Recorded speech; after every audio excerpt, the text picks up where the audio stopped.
aka kings, queens, and everything in between. I'm Lizzie, and if you're new to my channel, welcome. If you're not new, welcome back. Today is going to be another case of me covering some absolute brain-dead individuals as usual. So I was scrolling through the wonderful steaming pile of dog shit that is Twitter, and I came across a video Jubilee put out of the YouTuber Dr. Mike interviewing 20 anti-vaxxers and trying to explain as a medical professional why it's more unsafe to not get vaccinated. But as someone who enjoys Dr. Mike's content, he always conducts his interviews very professionally and never puts down anyone or makes them feel bad for having different views. So he was very respectful in this video and wasn't pressuring them at all, but instead trying to explain why vaccines are beneficial and the benefits outweigh the risks. So I decided for whatever dumb fuck reason I was going to go to the comments and see what people were saying, and I was appalled. Shocked. Dare I say I had my feathers ruffled, because 98% of people were saying that a professional doctor is wrong, and that vaccines are the devil and they'll give you malaria. So after a bit of thinking and reflecting on the state of our world and how humanity is utterly doomed, I decided to make this video talking about my opinions and also giving some facts, because I can and I want to, so let's begin.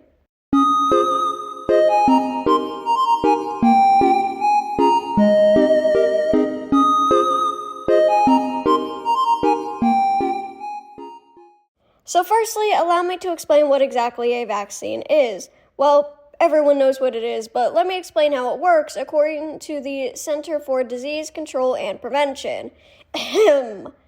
Vaccines work by intimidating an infection to engage the body's natural defenses.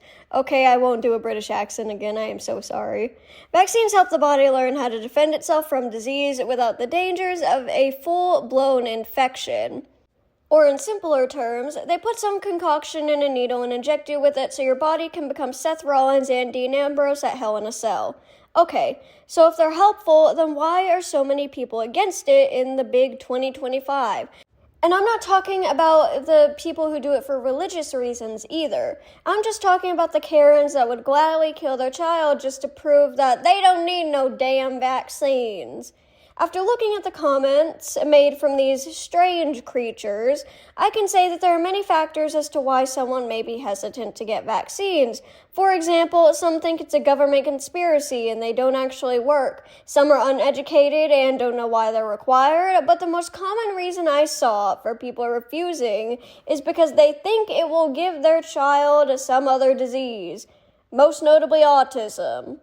In the Dr. Mike video, one woman said that her friend's kid got vaccinated and then began to have seizures, so she believes the vaccine to be the cause, even though logically it's most likely a coincidence. I had a family friend who had a baby at the same time, was a few months in, gave vaccines to the baby, and the baby had seizures and has had seizures since. So when we see two things happen simultaneously in healthcare, sometimes we think they have caused one another.